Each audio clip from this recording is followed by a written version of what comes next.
suceden las reacciones químicas? Con una cinética, con una velocidad. Las reacciones químicas tienen un modo de llegar de reactivos a productos. Entonces, este modo puede tomar distintos tiempos en lograrse. Hay reacciones que son mucho más rápidas, reacciones que son mucho más lentas. Y ahí aparece el concepto de la velocidad de las reacciones químicas y aparece el enfoque de la cinética química.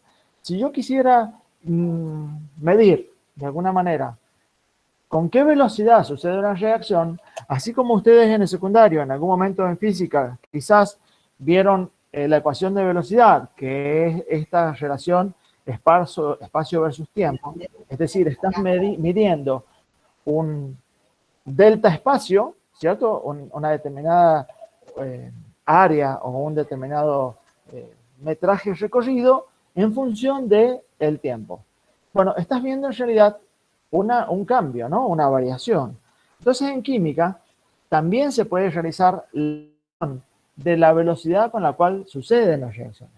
Y en este caso, esta relación en función del tiempo estaría relacionada en evidenciar cómo varía la concentración de algo en función del tiempo. Entonces, si yo me paro del lado de la reacción química en donde miro los reactivos, el modo que tengo para medir la velocidad de una reacción es ver en función del tiempo de qué manera la concentración de reactivos que yo agregué va disminuyendo su cantidad. ¿Por qué? Porque se van combinando para formar productos.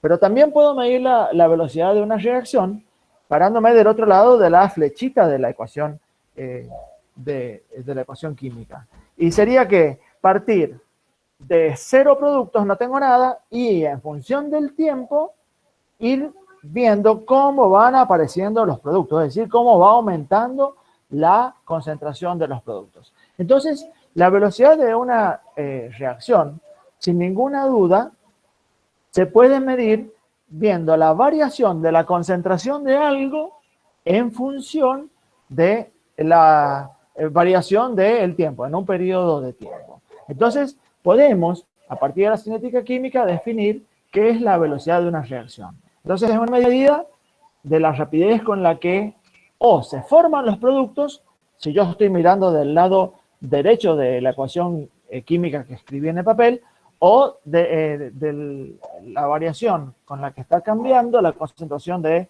los reactivos. Entonces, esta ecuación que está representada acá, precisamente resume lo que yo les acabo de decir. Está escrito en palabras, ustedes en los libros pueden ver que dice, que puede decir velocidad de una reacción, dice delta, el triángulo, el triangulito es la letra delta del alfabeto griego en mayúsculas. Entonces, el triángulo que se llama delta, delta de la concentración de R reactivo o de P productos sobre delta T, que sería la variación del tiempo. Es decir que el concepto, acá está representado en esta gráfica, acá el concepto de una medida de la velocidad es la relación de cómo varía, en este caso, la concentración de B versus cómo varía la concentración de A en función de la variación del tiempo.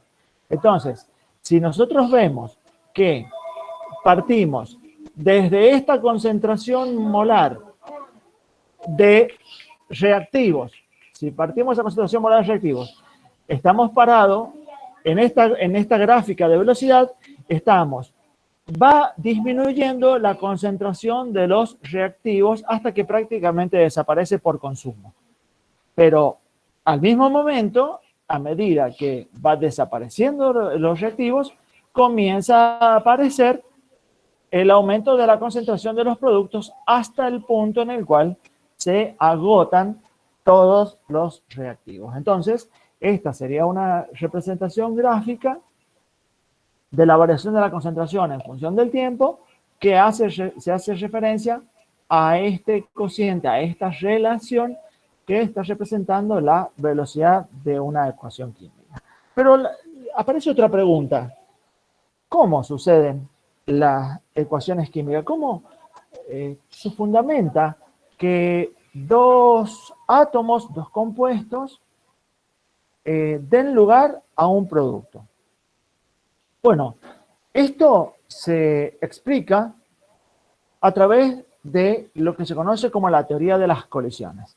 Para que una reacción química suceda, es necesario que los elementos, los reactivos, entre sí choquen, colisionen, se contacten, para que se rompan los enlaces covalentes que poseen de manera natural, si es compuesto más un compuesto, o que sea lo suficientemente efectivo el choque para que se combinen los electrones de valencia y se forme un nuevo enlace o una nueva molécula.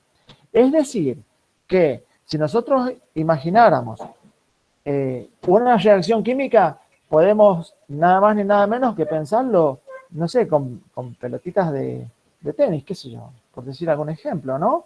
Es decir, el hecho de que choquen y que den lugar a una pelotita abollada, que tal vez sea ese nuestro producto, bueno, de eso van a depender muchos factores, de que choquen de la forma correcta y que choquen con la energía apropiada. Entonces, no alcanza con que las moléculas o los reactivos colisionen entre sí, sino que lo deben hacer de una manera efectiva. El choque debe ser efectivo y con la energía suficiente. Si nosotros tomáramos un ejemplo para poder hacer una asociación mental de esto que estamos tomando teórico, si nosotros pretendemos que el producto de nuestra reacción química, imaginemos, sean dos autos que se han destruido en un choque de frente. Bueno, a ver, si nosotros hacemos que dos autos vengan enfrentados para colisionar de frente, si no traen la velocidad apropiada, nunca vamos a obtener el producto. Los autos se van a contactar y posiblemente hagan un poquitito para atrás y cada uno sigue conservando la identidad. Es decir, colisionaron, pero no tenían la energía apropiada. Por lo tanto, la colisión no fue efectiva. Pero si vienen a la velocidad apropiada para que se destruyan en ese impacto, bueno, esa colisión es efectiva y con la energía suficiente para generar el producto. Pero si nuestro producto es que estos dos vehículos colisionen de frente y sin embargo lo hacen, uno le pega en el costado al otro, no es nuestro producto. Por lo tanto, lo que se va a generar en ese proceso es una colisión no efectiva. Por lo tanto, esto que se referencia acá como el factor de orientación hace alusión a esto que yo les estoy diciendo. Entonces, si suponemos que estas moléculas, para que puedan reaccionar colisionando, rompiendo su enlace covalente original para formar nuevos compuestos, lo deben hacer no solamente a la energía apropiada, sino en la posición correcta para que den lugar al producto. Si chocan entre sí orientados de la manera que no es la más apropiada, efectivamente no se va a producir la reacción química. Entonces, estos factores que definen la teoría de la colisión es lo que fundamenta y justifica por qué suceden las reacciones químicas. Pero ¿qué factores afectan a este proceso? Uno de ellos es la concentración. ¿Por qué? No es lo mismo que nosotros tratemos de que colisionen entre sí pelotitas de tenis en un cubo de 5 metros cúbicos. La probabilidad de que entre ellas choquen si largamos dos pelotitas es tremendamente baja. Que si largáramos dos camionetas llenas de pelotitas, evidentemente las colisiones, muchas de ellas van a ser efectivas, otras no, pero sin ninguna duda la concentración es un factor que modifica o afecta la velocidad de la reacción. Otro factor es la naturaleza química. No es lo mismo que colisionen dos piedras para formar un producto a que colisionen moléculas de gases o líquidos. Es decir, que la naturaleza de los reactivos, de los reactantes, también influyen sobre la velocidad de la reacción. Y la temperatura es otro factor también tremendamente valioso, porque tengan en cuenta que si hablamos de temperatura estamos hablando de energía, y si hablamos de energía, cuando a un sistema le aumentamos la temperatura, evidentemente hay un aumento de la movilidad de las partículas, aumenta la energía y por lo tanto aumentan las colisiones. Entonces, la temperatura es otro factor que también influye en la velocidad de la reacción. Y hay uno que lo hace de una manera muy especial, que es el factor de la presencia de los catalizadores, que es algo a lo que quiero llegar en un slide un poquitito más adelante. Existen reacciones químicas en donde el hecho de que los reactivos se combinen den lugar a reacciones exotérmicas. Exo significa hacia afuera, térmico, temperatura. Entonces, reacciones en las cuales, cuando se producen, liberan hacia el sistema energía. Esa energía lo pueden hacer en la forma de calor, o lo pueden hacer en forma lumínica. A ver, de la vida cotidiana, en la forma de calor. Quizás en algún momento tuvieron la oportunidad algunos de ustedes de amasar esta plastilina que se usa para sellar las cañerías, ¿no?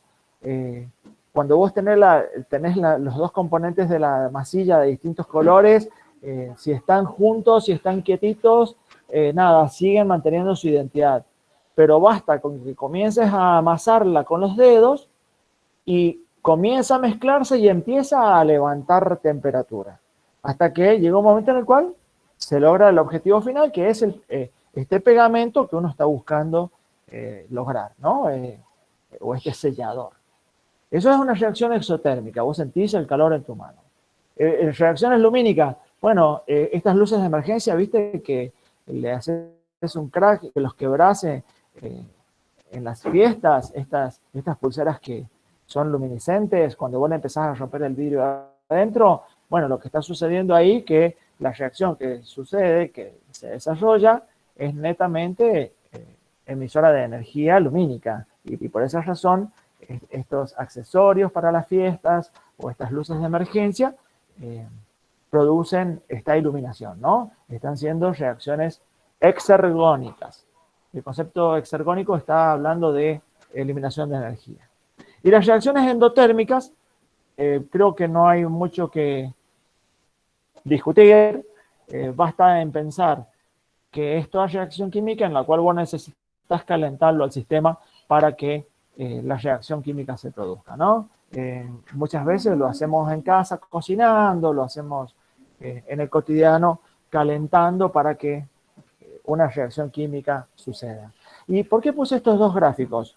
Porque me interesa que podamos ver esta expresión que dice acá, energía de activación de los reactivos, que también está presente en esta otra gráfica de reacciones exotérmicas. Una reacción endotérmica necesitó ganar energía cuando debe pasar de su estado basal, digamos, o potencial, a un estatus en donde la energía potencial es mayor que el origen. Los productos tienen mayor energía que los reactivos. Por lo tanto, este fragmento, este segmento, es la cantidad de energía ganada que le aportamos al sistema calentándolo, por ejemplo, cuando hervimos o calentamos alguna solución.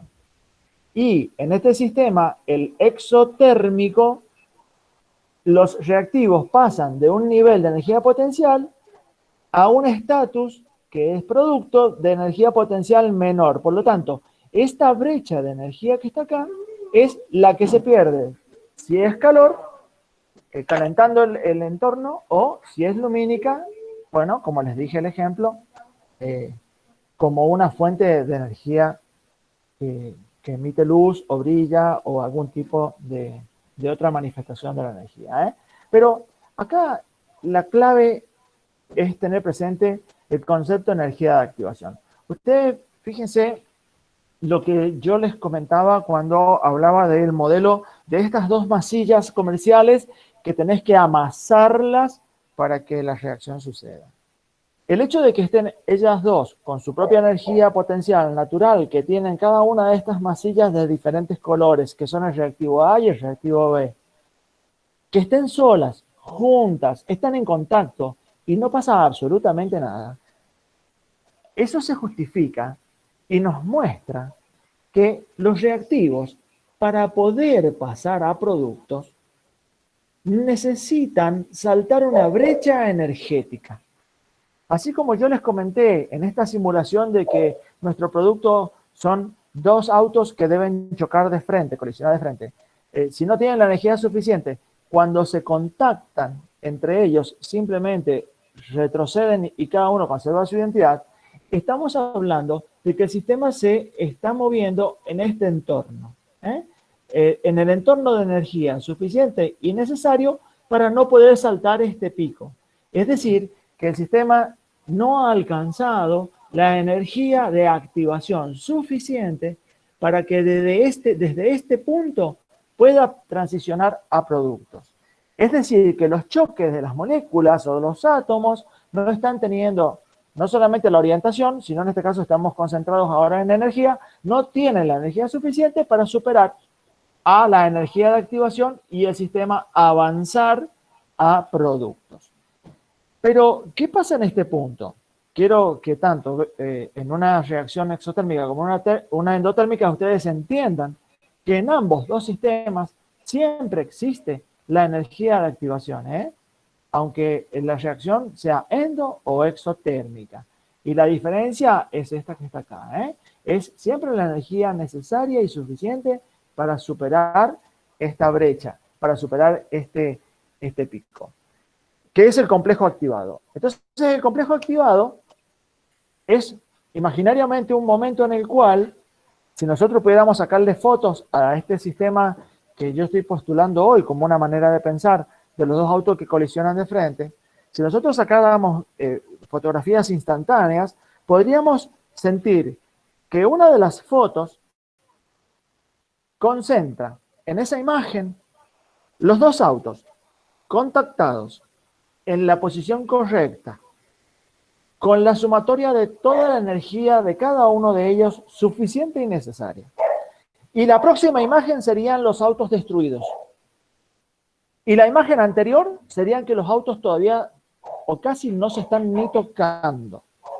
Entonces, esa foto en donde el instante es, cada cosa tiene su identidad, está concentrada toda la energía y es la posición correcta, es el punto máximo, este que está acá, que define al complejo activado o también conocido como el estado de transición. Ese estado de transición define que la próxima fotografía es el producto o la fotografía anterior es que vuelvan ellos a ser reactivos. Entonces el estado de transición es un estado muy significativo, muy importante, que se encuentra en el punto máximo de la energía de activación. Es un momento instantáneo, es un momento totalmente transitorio que puede definir qué pasa a productos o que retorna al estado anterior de reactivos o reactantes. Entonces, el estado de transición es mandatorio, es necesario y siempre existe en todas las reacciones químicas. ¿Y por qué le doy valor al estado de transición y por qué le doy valor a la energía de activación? Acá estaría la representación de qué le pasa a los reactivos, que van aquellos que alcancen la energía suficiente, alcanzan este estado, ¿no? Esta foto en donde cada uno de ellos es lo que es y todavía no se convierte en productos, ¿no? Entonces, desde acá puede volver o puede avanzar el sistema. Pero, ¿por qué es importante esto? Porque aparece el enfoque o el concepto de los catalizadores. ¿Qué es lo que hacen los catalizadores con la velocidad de la reacción?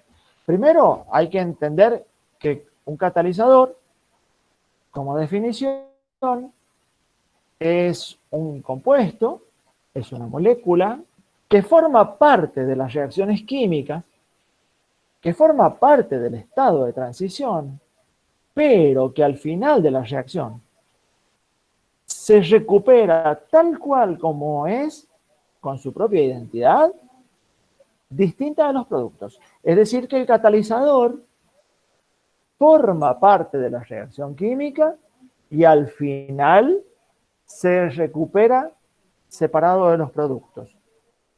Entonces, ¿cómo un catalizador aumenta la velocidad de una reacción? ¿Qué rol cumple? El catalizador, como verán ahí en el slide, dice que en biología son las enzimas. El catalizador tiene la particularidad de que por el hecho de formar parte de la reacción química, forma parte también del estado de transición, del estado de activación. Forma parte de este punto.